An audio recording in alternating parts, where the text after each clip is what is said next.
What's up, people of the world? Alright, so my plants, they are not out yet. They're still taking a nappy poo. I did go about rearranging my area. Pulled one of the tables out, and somehow the door is still standing up. It's not supported by anything. It's just kind of floating there, but I just got a blanket on top of it, but hopefully the blanket don't fall, because then it'll be a big old catastrophe. I'm gonna figure out some way to attach it so it doesn't happen, because that would be my luck. It'll fall and crush all my plants. But I moved the one table. Let me flip the camera real quick. Flip camera. See, there's my homemade tent. But I had a table right here that I had some of the lighting sitting on, 2 of the lights. But what I'm going to do is leave that table back there in the corner, and then if I need to raise the lights, I'll just use books or something underneath of the lighting to pick it up.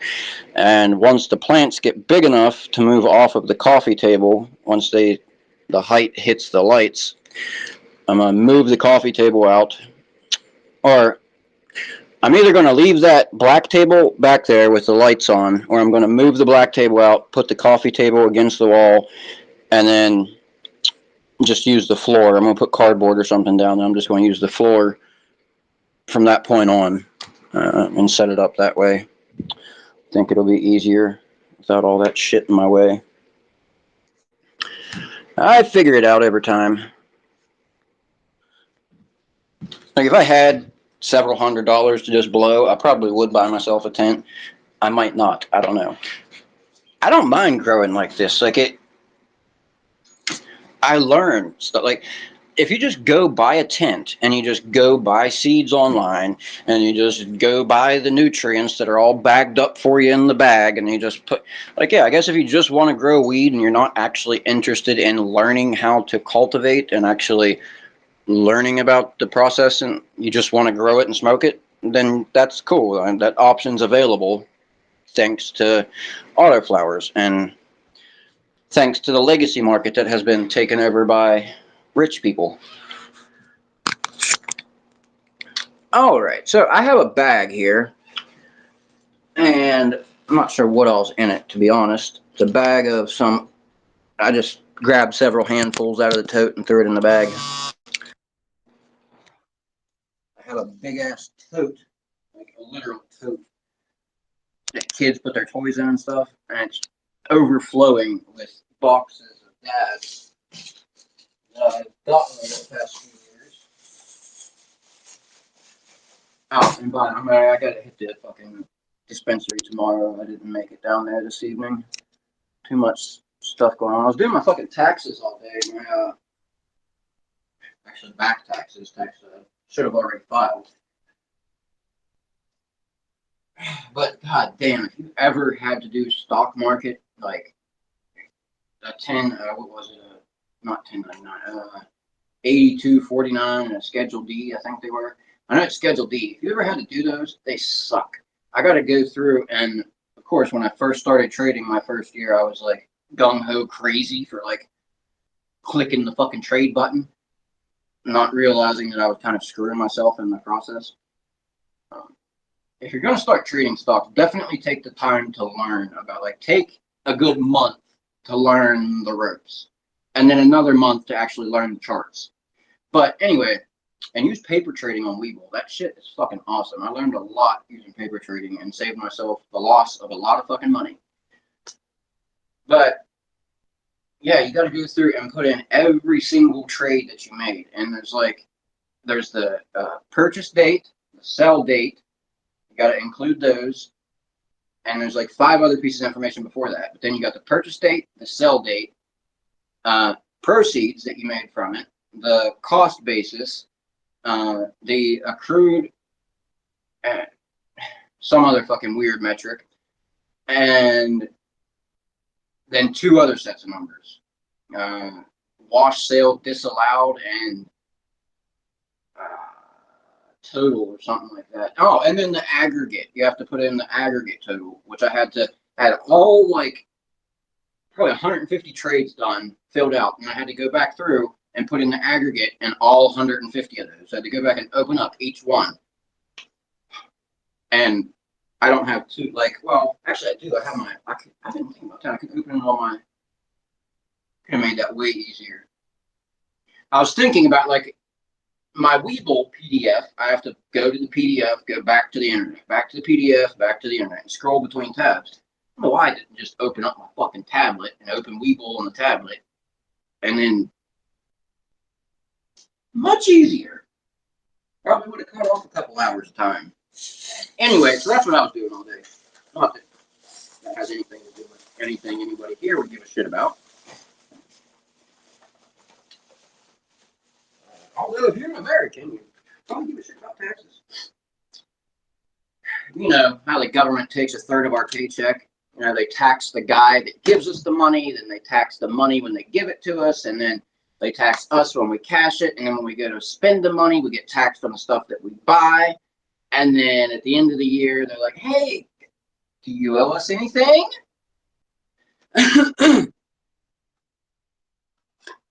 All right, so that was a good one to pull. I pulled out Snoop Dogg OG. All right, let's go over that. Is this the limonene heavy one? Or, I mean, the terpenoline heavy one? There was a Snoop Dogg. It was only one Snoop Dogg batch that I had that read dominant in terpenoline. And I don't know if it was a fuck up. I know I have the box out there. I don't know if it was a fuck up on the profile. Or if it's just another piece of information indicating that those profiles are bullshit. I don't think they're all bullshit. I think that when they want to, they can make them bullshit and make them say if they need to. Maybe not all the companies, but I guarantee you there's companies that are set up just like some of the car lots where you go to buy the car and then he's getting it inspected at next door from his brother-in-law who does inspections next door. Like that. Tarps. Yeah, that's a good one. We'll look at tarps. And grassroots, another thing too. They've been doing this fucking fuckery with their terpene profiles. Instead of using percentages, they like to be different or something and use milligram per gram.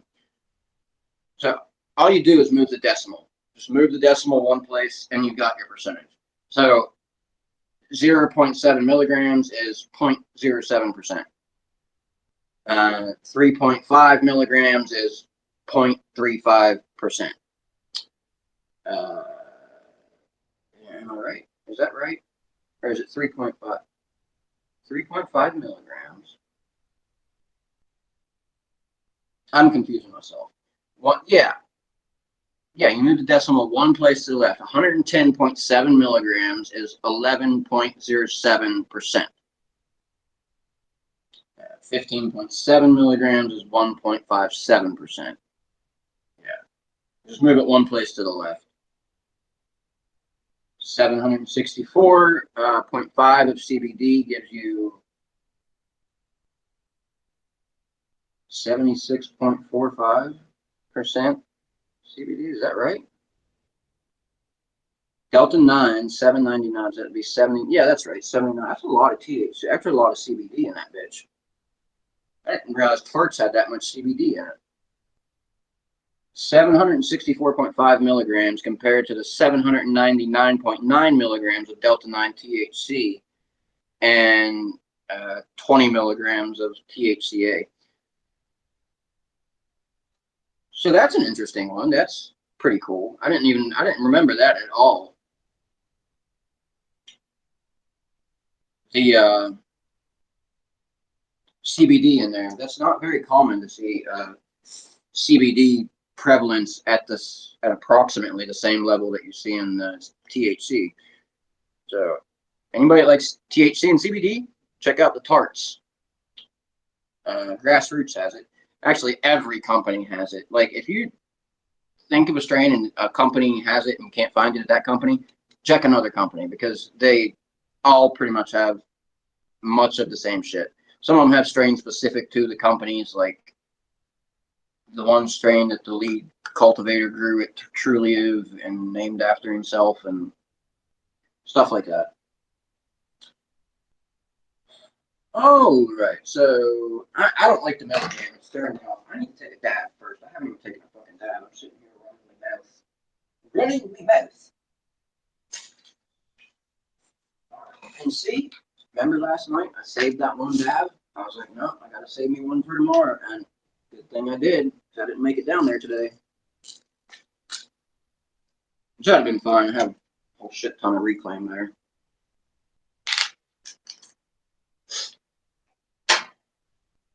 But yeah, I'm weird. If I have cannabis available to me, and you might call this a bit of a psychological dependency, but if I have cannabis available, like weed and dabs in my room, I'm fine. I don't have to smoke it.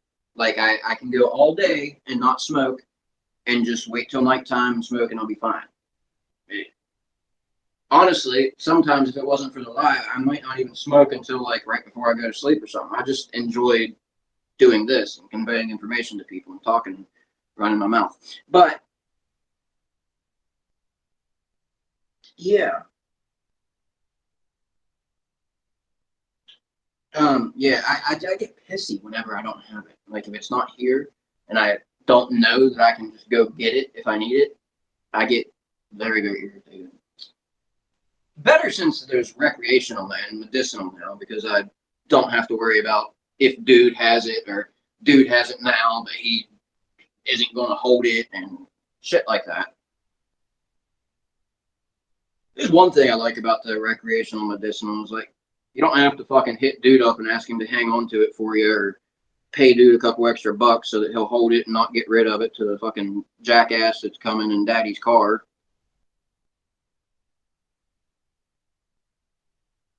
I know that happened a few times. I've actually, when I was in Garrett County, I lived up there, I walked to Terpological from Garrett County numerous times to get weed. Not because I was like a fucking fiend and I just like, oh, we're going, I need the weed or I'm going to fucking freak out. Just mainly, I didn't have anything else to do. Didn't have a ride. So, and you know what's crazy? I can vouch for this 110%. When you're out on the road walking, like I never hitchhiked. I never threw my thumb out just because I never did do that. But nobody would stop. The only people that would stop, not who you would expect, not somebody in a real nice car or somebody, of course they're not going to stop. You might get their car dirty. Poor people. And I remember once I got given a ride and dude was almost out of fucking gas. Like he was like, and I gave him like $2 or $3 to put in his tank since he gave me a ride a little ways down the road. But like I understand not wanting to stop and pick people up and things, but I swear to God, the only people that would stop were people who looked to be impoverished, like they didn't look very well off, the beater vehicles and things, or old women, old ladies would stop and give me a ride. Like several old ladies stopped and picked me up, and just like they would give me a ride to wherever they were turning off at, and then I would get out there and keep walking.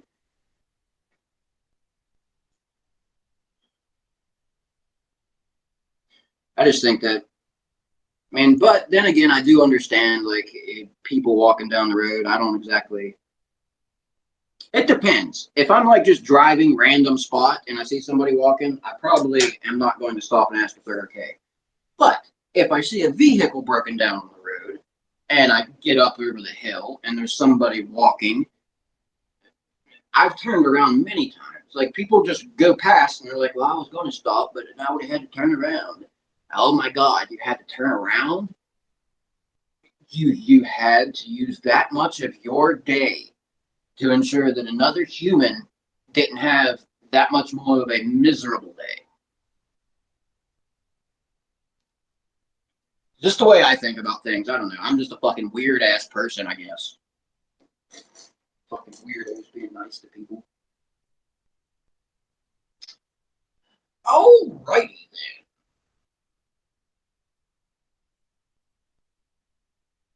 everybody likes to say how nice and sweet they are, and how, especially social media, man, people, oh man, everybody is a saint.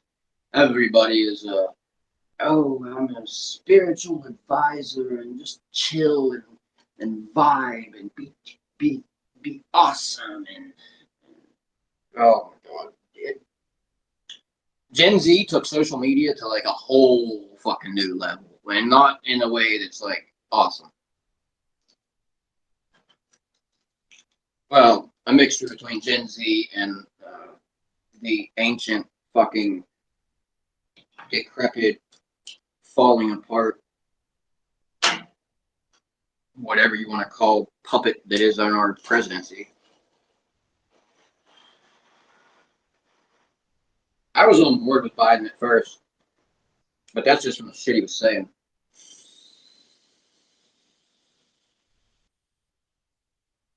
You see his actual actions. It's a little bit different.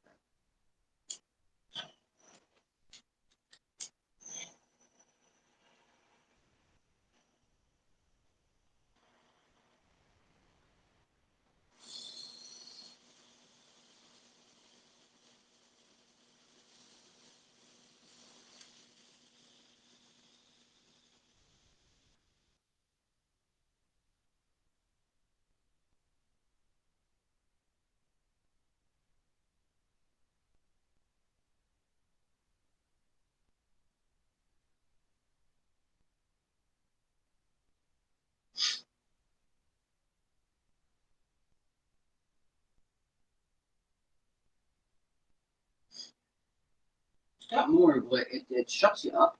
It's like, hey, shut the fuck up now. But it's not like, it doesn't feel like you just got smacked by a really soft baseball bat. It's extremely hard.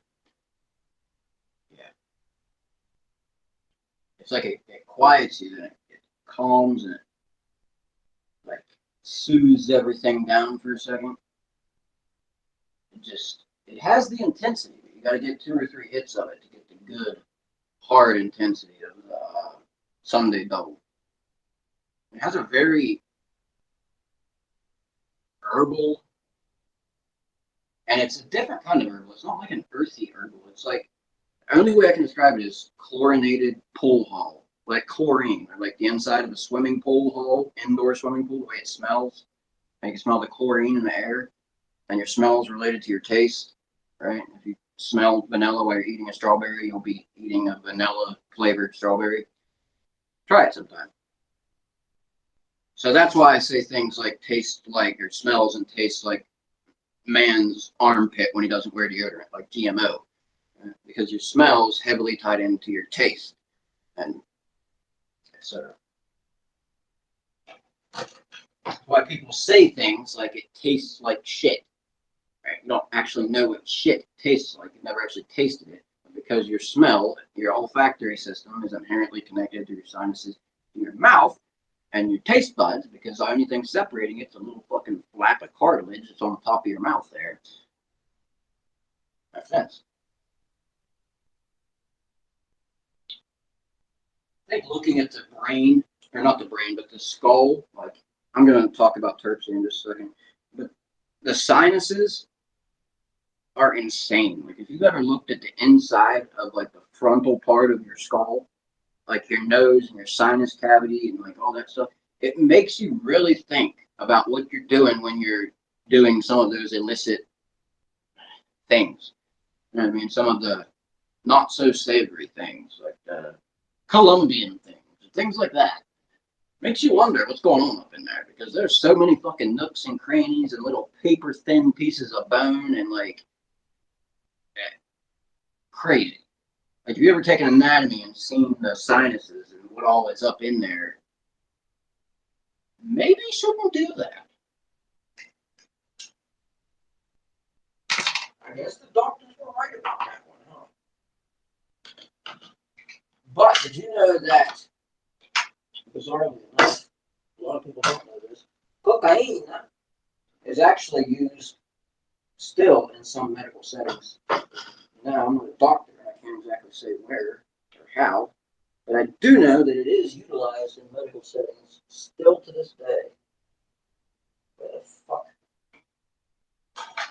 just tried to dump the valve out and I lost my pearl. Alright, I'll just get another one. Says the kitty. Meow. Oh man, one of the cats tore the living hell out of one of the other cats the night before last. Out on the porch. Like, I would have thought it was a wild animal if I weren't living in an upstairs apartment. I honestly would have thought like a raccoon or a skunk or something got one of the cats. I think what happened, actually, is Bullseye and Salem, they're stray cats, but I have them named. I name all the animals. Bullseye and Salem were sleeping together, and Salem's really very on edge. He's like the protector. You pick him up, and he'll let you hold him for a second, and he's like, shit. I think they were sleeping, and either a bug flew into him, or like one of them had a dream or flinched, and it scared the other one, and they just fucking tore the fuck out of each other. Like, it went on for, like, it wasn't just a quick spat. It went on for, like, I don't know, like 15, 16 seconds. Like, I was standing at the door and didn't want to open the door because it sounded like banshees outside my door fucking, like, destroying one another. Yeah, there was blood or fucking fur all over. I didn't see any blood, but there was fur all over the fucking out the landing and shit where the cat put, like, and I haven't seen Bullseye since it happened. And Bullseye's my favorite one. He's my kitty. He's my buddy. He hangs out with me all the time.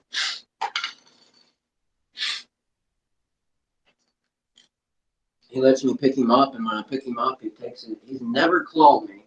Never once opened his claws up on me. And that kind of freaks me out, too, because, like, knowing that Bullseye's never opened his claws up on me, like, does he even know how to retract his claws? And, you know what I mean, push them in and out? It's supposed to be natural for him, but like, it did not sound like two cats fighting. It sounded like one cat getting fucked up. You know what I mean?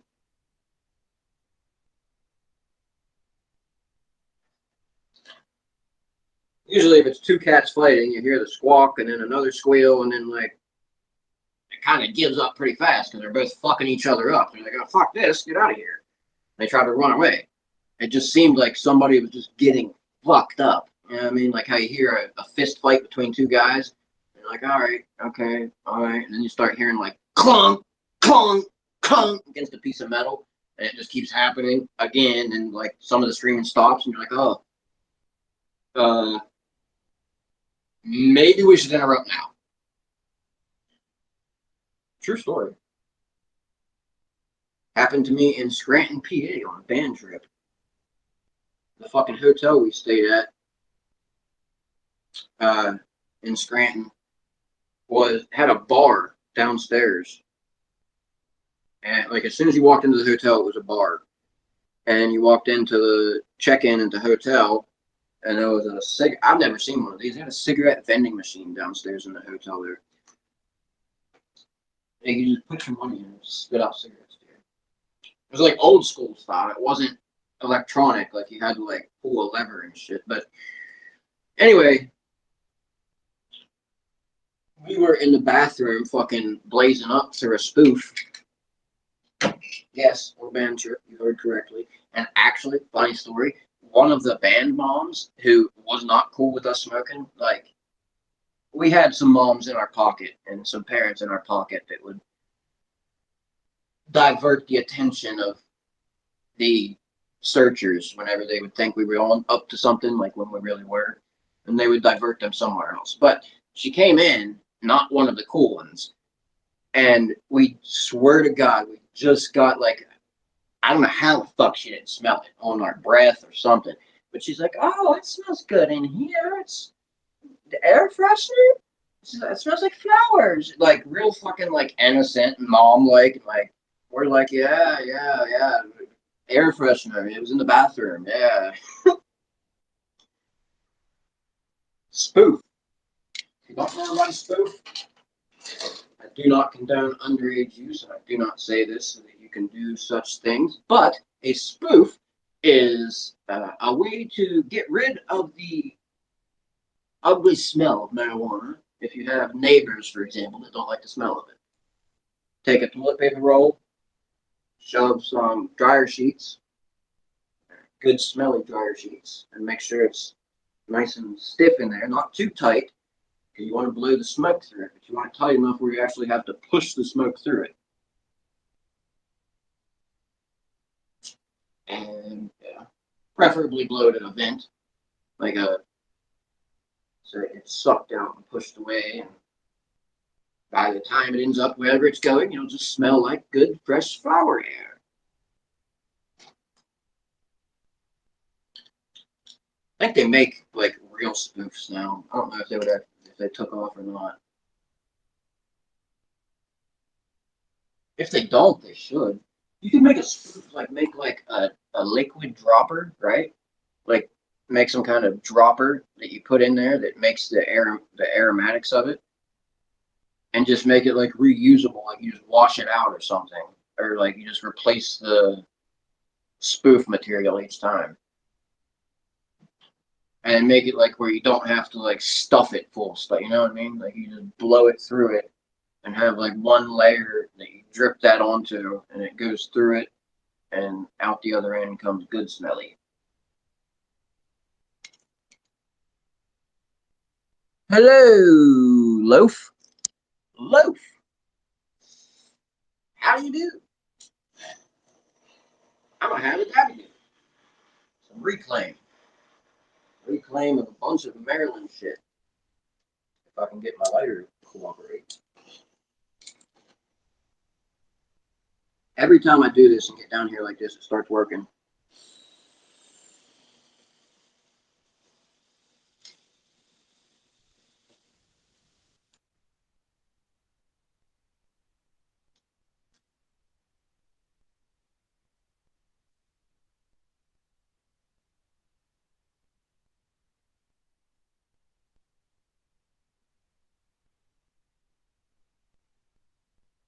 Oh, shit.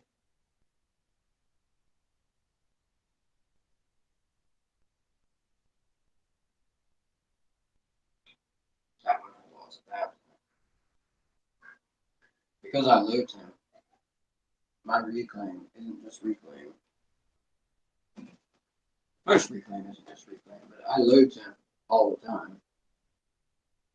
So I always have like fresh melted dabs pulled back into the reclaim. Very good reclaim. Alright, let's move on to the little lighter. We'll let that one build some pressure. Get it while it's still got some heat to it. So when I'm using my little lighter, what I'll do is keep the whole banger hot, try to.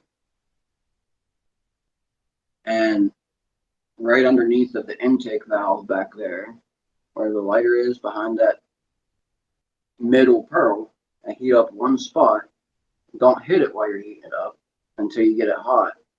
You want to get that one spot nice and hot so it moves around and hits the dab, and then if your dab doesn't like to rotate in your valve area, when it gets up in the valve, it tends to just bump up and down.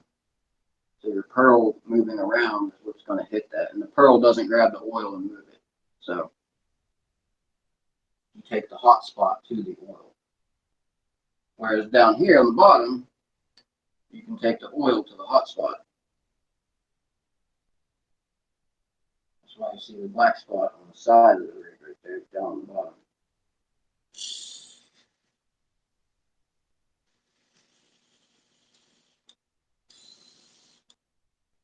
But my goddamn valve is too big for this bagger. Doesn't want to spin. Bitch.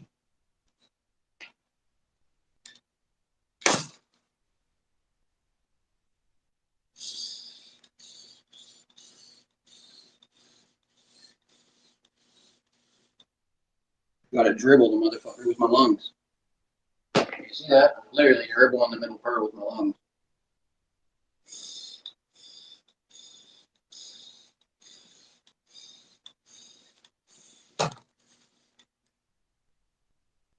You get the damn things to roll around. Yeah, finicky little fucker here. Alright, let's look at some more boxes. Boxes.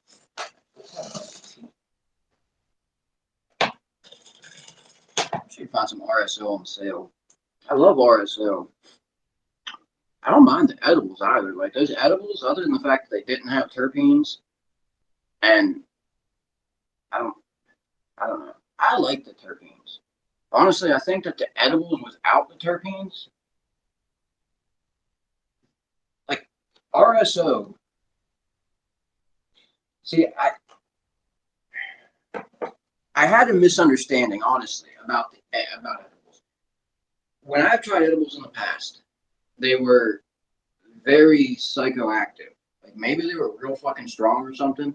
But I took 60 milligrams of those one edibles, and I was just like good fucked up, like body high, very relaxed muscles, like heavy limbs, and I was high for like 9-10 hours. Like I was high when I woke back up. I was still high. So, but the RSO, it doesn't. It hits hard.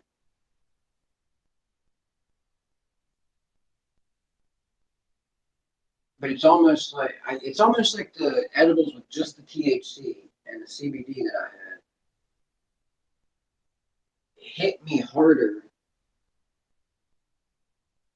with that buzz that I was associating with RSO and FICO. It's like it comes on. It's a much stronger presence or something, and that's weird and to me, because you would like I would think anyway that the synergistic implication, like when if you would that THC on its own wouldn't be as impactful. And I'm sure there are, if you would like dive down into it and do studies on it, there are definitely things that just THC would not offer. Hence, RSO being. I just wonder if they actually considered that in the legislation when they said that they want RSO and FICO to be medicinal and edibles to only have THC. And I'm working under the presumption that, or the assumption that all of the other edibles also only have THC. I've only ever had that one box of one, and they just have botanical terps for flavoring and smell and shit. So not, and that's kind of, I don't know. Like the fact that the companies can be underhanded and slip botanical terps into dabs kind of sketches me out. Like, I wish it was like a separate company that just did like concentrates. You know what I mean? And didn't fuck around with edibles, so you don't have to worry about like, or less of a worry anyways, less of even a thought on your mind.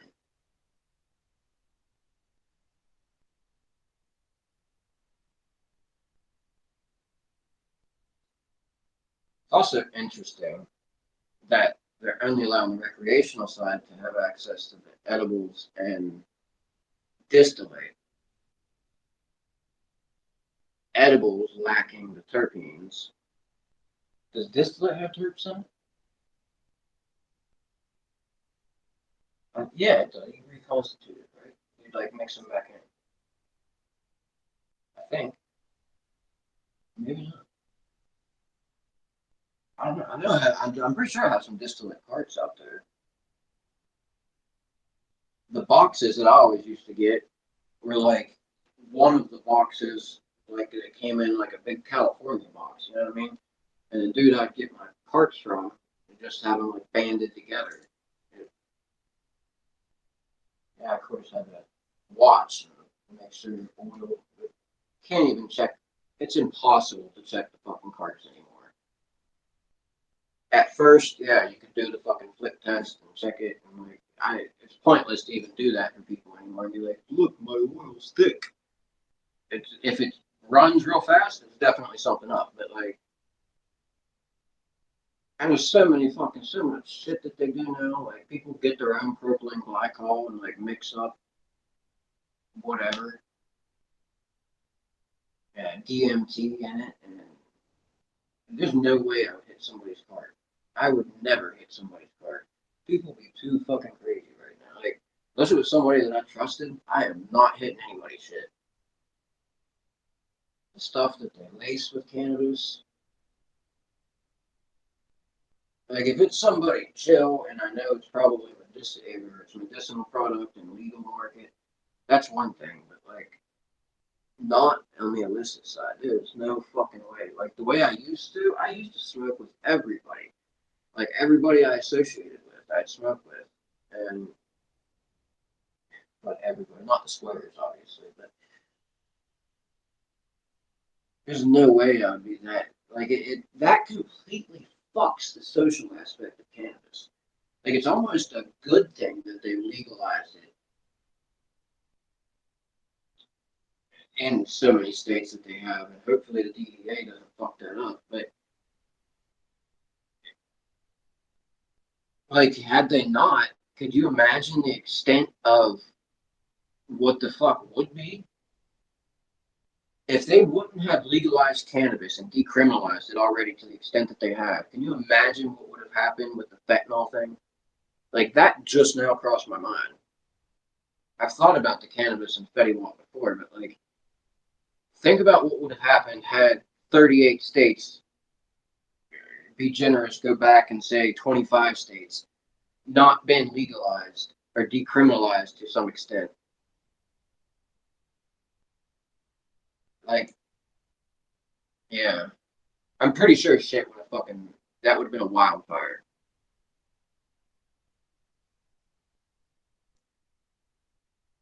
Because it would have happened sooner. What's happened now, where the cartels have hired on the gangs to take over distribution of and leasing of the fentanyl into the illicit drug market.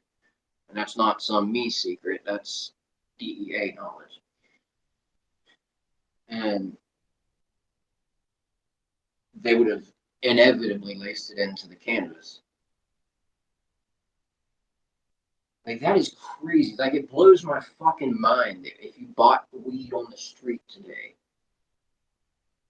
you would have to, one, ensure your customer that they don't have to worry about anything like that, and somehow prove that. And two, like, if you're the customer, obviously, the person smoking it, you'd have to figure out some way to fucking test it. Because that's literally, like, stuff that just one exposure to it, or, like, the touching thing, I think, is a bit much. I don't think it's that fucking strong. I don't even think carfentanil is that strong. That stuff's for elephants. It is transdermal, but it's transdermal in particular formation or formulations. Like, I'm pretty sure powdered fentanyl is not. Maybe it is. Maybe I'm incorrect about that. Maybe it is transdermally. But I think, like, where the officers are just, like, standing there and, like, they search the car. Some of those are a little bit sketchy. I don't like them. Especially when you see them react very negatively to the Narcan. And they blow it off. I thought about this when I seen an officer get hit with Narcan when he fell down from exposure to fentanyl. And they hit him with the Narcan, right? Okay, and more than likely, 99%, the officer is not opioid. He is opioid naive. He's not an opioid addict. He's never. So when you hit him with that Narcan, it should just clear his receptors and bring him up. He may be a little disoriented and shit, but he shouldn't be, like, sick or some shit. So,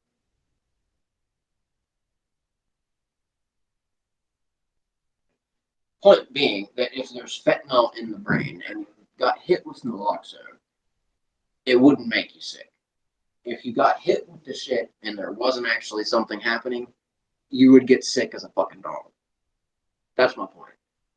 And also, if you were opioid dependent and you fell out from fentanyl and you got hit with Narcan, you would also be sick, more than likely, when you wake up. Not all the time. That's the scary thing, is that stuff is so strong. Like when it was just H, which is when I was unfortunately using. But when that was the case, what was I saying? Strong. Oh yeah, when you came out of, like when somebody would overdose and they would bring them back, they would actually be ill. They would feel ill. Like you remember seeing cases of people getting hit with Narcan and just flying the fuck back up, pissed, like ready to fuck somebody up, because they knew you just ripped it out of them, like they're shitting their pants now. But that fentanyl and those fentanyl is so strong that when they bring them back from it, that's why they use it for sedation. That's why also you have to fucking have years and years of education to know how to give it. Like the anesthesiologist is like the person that's keeping you alive. They like, if you don't believe it, like an anesthesiologist is like the real world witch. Like they take the person and literally balance them on the fucking little thread between life and death. And fentanyl is one of the main things that they use to do that.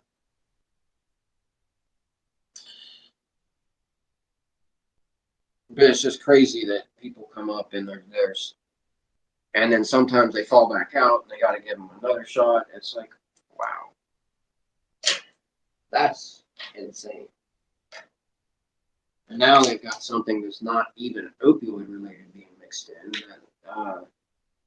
Xylazine, that's taken over. I don't know how many states it's moved into, but it's definitely taken over Kensington. Everybody knows that. And that whole, who knows? I hope it just stops. I hope that stops. That is awful. It's almost like it was intentional. It's all like how did we end up with crocodile, and then people didn't like. It just seems very peculiar. Like it's fucking crazy. It's like a weird coincidence. Like crocodile, desomorphine, right? That was produced by the Russians at the Afghanistan border, the very, very impoverished area, not third world, but rundown, upcoming to first world. It's Soviet shit, right? It's very rundown, poor, impoverished. So they made codeine, which they can buy there in Russia at the time. They would take the codeine and Tylenol pills and use the codeine to concoct it's literally like an at-home concoction, like they make with methamphetamine and things like that. Essentially what that was, desomorphine. It was like gasoline and all kinds of crazy stuff they put in it. And it ate holes in people. And it made your skin look like a crocodile. And then it would just eat away at the bone or the tissue down to the bone and stuff. And now they've got the xylazine. And it's not even opioid related. That's not even meant for humans. It's meant for horses. Horses, right? Yeah, it's a horse tranquilizer. Yeah. It's not even meant. We don't even know what it does. And how are we even going to do we can't do studies on what it does to humans. We can't give humans xylazine just to determine what's going.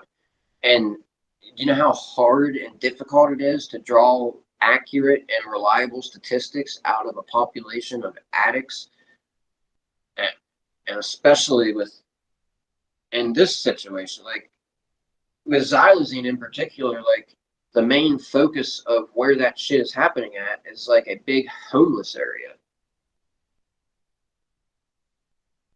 It's not even people in like, it's a wild fucking situation. I don't know why anybody would start using at this point, honestly. Like I say that still as a recovering addict. Once you're an addict, you're always an addict. You never get rid of. You might not desire it all the time anymore, but you always have that tendency. Maybe not even towards the substance, but you always have that tendency towards going overboard with shit. But there's no way I would ever risk that shit now, man. Like when I was using it was just a risk of whether you were going to get ripped off or not. Like how much baby laxative was in your shit. Yeah. That's why I like prescriptions. Because you couldn't really get ripped off the prescription, who it was.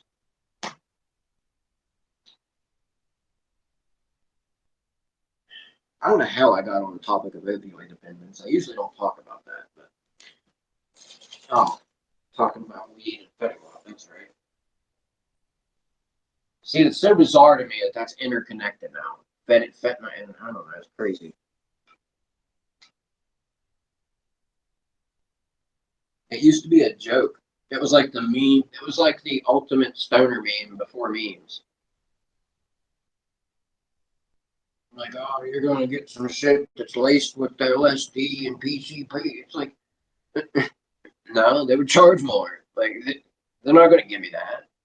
They're going to charge me more.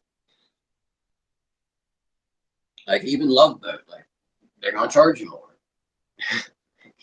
If it costs more than it should, ask them why it costs more than it should.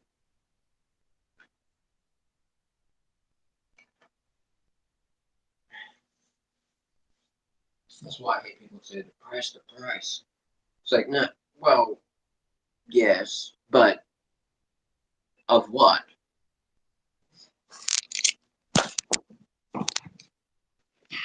All right, let's go get the plants out, shall we? I've been annoying people long enough with my talking. I said I was going to go through all these bags. I ain't went through shit. I'm a liar. Yeah, let me go through a couple. I gotta go through a couple of them. Let me sit here. All right. We've got, all right, Collab 13. That's one I put in my reel the other day. Thanks for joining me, people, whoever's out there in the world of the internet. I appreciate it if you're watching. I know I ramble sometimes and it takes me a minute to get to my point sometimes, and I may not be that entertaining sometimes, but I don't know. I think I convey some relevant information sometimes.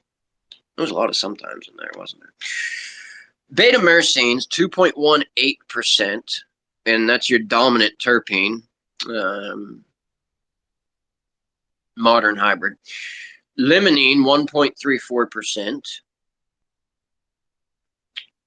That's one of the things that led me to indicate that limonene is a bridge terpene.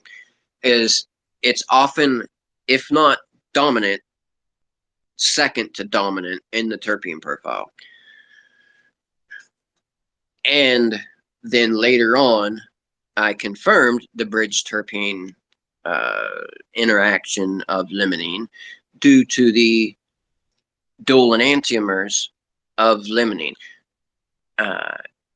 as well as the dual aromatic profile of limonene, the lemon and then the orangey one. But I have yet to suss out. I don't know if like orange is related to the dual enantiomer. I don't know if the difference in the smells is related to the dual enantiomer thing. But anyway, all of that. So, transcaryophyllene is at 0.97%. Got that spicy fucking exhale.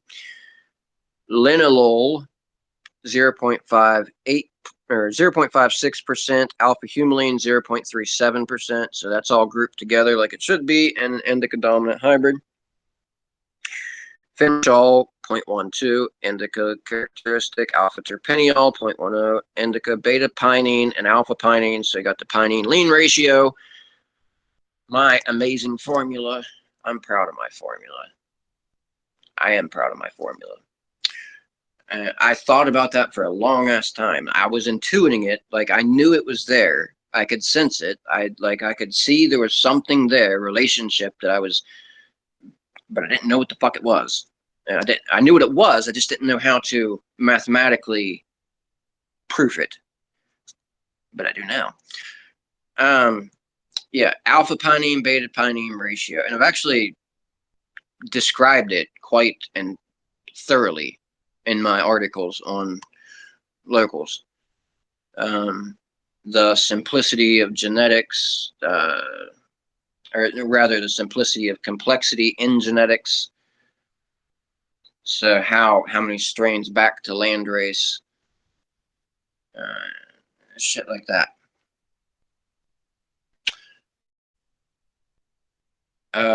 Yeah, so you got 0.08 and 0.07. That's what? 0.15. Yeah. 0.15 and 0.08 of 0.15. That's going to like 60-40, right? 0.08, 0.15.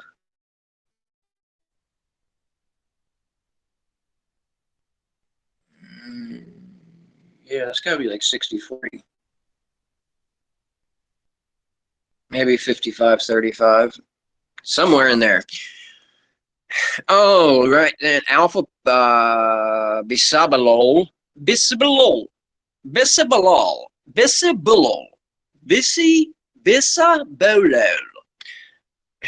0.03%. Also indica. Campheine, also indica. I believe. I'm not sure really about campheine altogether. 0.03%. So you don't have anything at 0% on that one. But a very indica dominant terp profile. Very characteristic of indica. No terpenoline, no osamine, no. You got very low alpha pinene. And actually, I'm pretty sure this is the lean that I said. So the alpha pinene, beta pinene formula is correct, meaning it is fairly hybridized. It got a pretty complex genetic profile. It's another good thing sussed out of the pinene formula, is that if it does work, you have complexity in genetics, which means you have a fairly hybridized profile.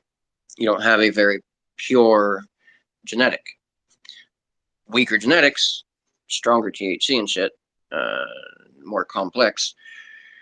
Anyway, THCA, so you have a complexity in the the cannabinoid profile, right? So simplicity indicates indica, simple, bare, barren, earth, desert, simple, simplicity, indica. Complexity, sativa, exotic, complex, jungle, multiple, multitude, complex, sativa. So complexity and the cannabinoid profile. Then you have to suss out how that complexity sways back and forth. So you got THCA 81.35, decent amount. CBGA 1.38, that's about what you want to see. What you see is about 1.5% in a live concentrate and CBGA in an indica dominant profile, a significantly indica dominant profile. 1.5%, even the more pure profiles. And then CBG alongside that is also at 0.5%, approximately, with like a 2%, a 0.2% sway either way. Anything really outside of that 0.2 or 0.3% sway is,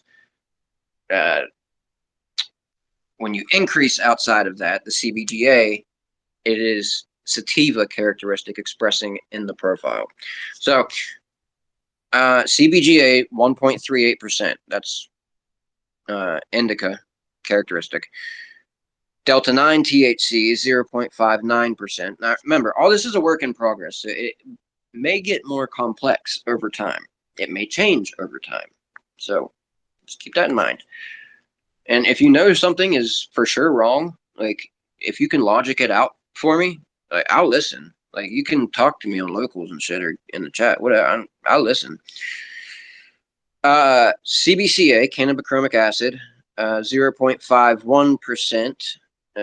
That indicative of sativa.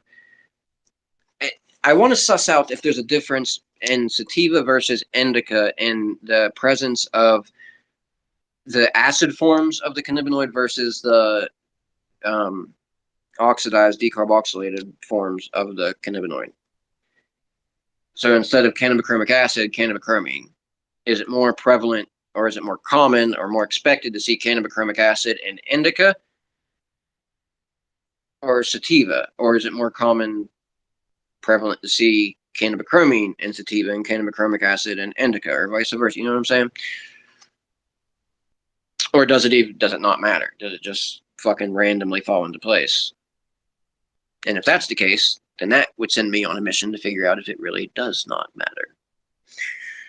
THCVA 0.31% and CBDA 0.17%. THCVA, remember, oftentimes you can follow that back to Durban poison. What was that strain? So you can go prove me wrong if you want to.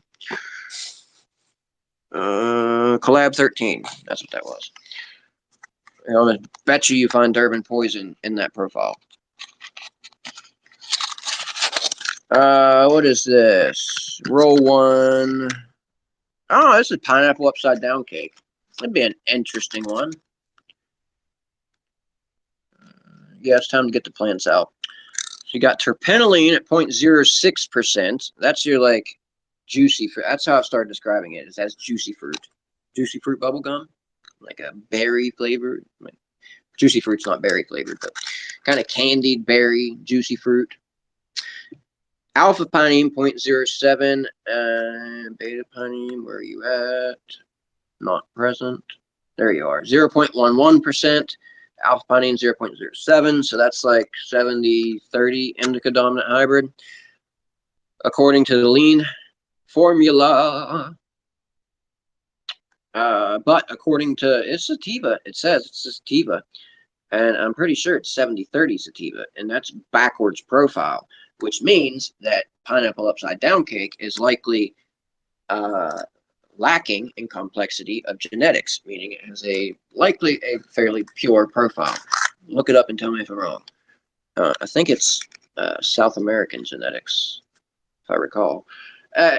Anyway, linalool's at 0.46%, and this is interesting as well because you have linalool there, indica characteristic presenting on a sativa profile. I want to set this one aside because I'm going to look into this. Linalool at 0.46%, beta caryophyllene also indica presenting 2.00%.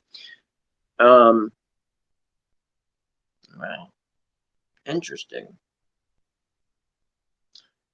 See, all that shit indicates indica. Alpha humulene, 0.62%.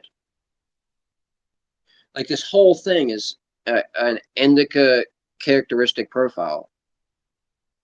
Beta pinene 0.11 and alpha pinene 0.07. That's indica over sativa. But that's backwards from what it actually is. Sativa over indica. And then you got bisabolol in there, humulene, linalool, beta caryophyllene. Like trans caryophyllene is less indica characteristic than beta caryophyllene. Now, beta caryophyllene, trans caryophyllene is a form of beta caryophyllene. It's the most common form. You see it the most in cannabis. But when you see beta caryophyllene, think indica. Because even when beta caryophyllene is in a sativa, it still carries its sedative, sedating characteristic with it. So think indica when you see beta caryophyllene, even though it does occur in sativas. Sometimes, not very often. I want to set this one aside.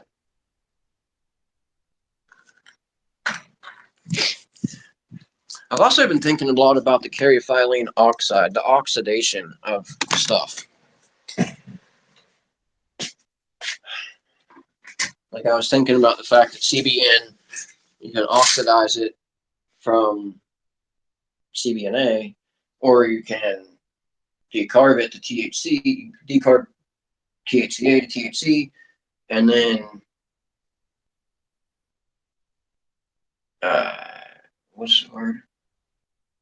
I don't know. Then you turn it into CBN, but you can also oxidize CBNA.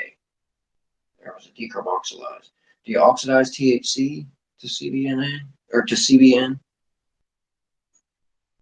and then decarboxylize CBNA to C? Yeah, you decarboxylize CBNA to CBN. You oxidize THC to CBN. Yes, I believe. Although that's kind of interesting if that's the case, because sativa has more THC, right? Traditional cannabis knowledge, sativa, THC. But CBN is the sleepy time. It's terpologically thinking anyway, it's indica.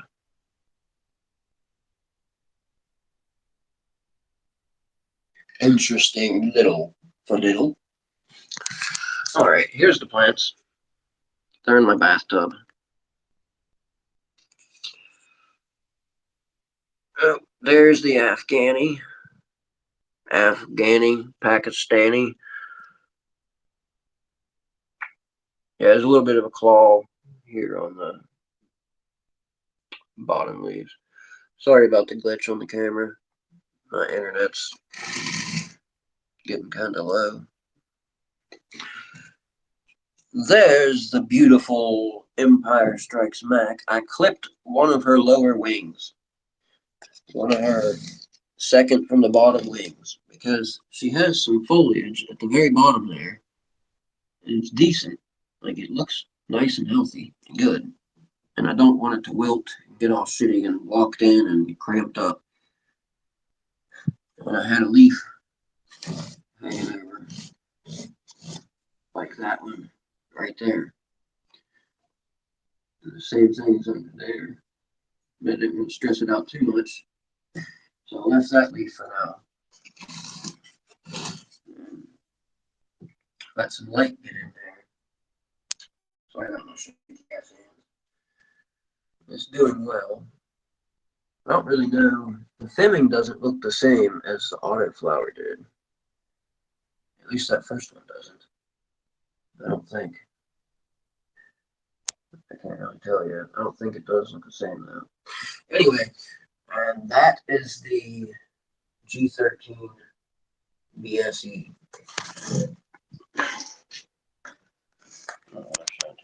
There's light up here. Yeah, it's opening up nicely.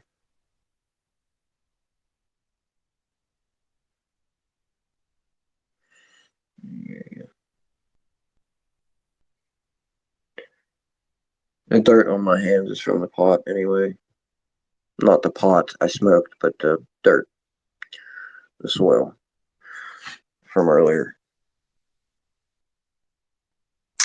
But that's the G13 coming along. I'm going to have to turn her around when I put her back in there.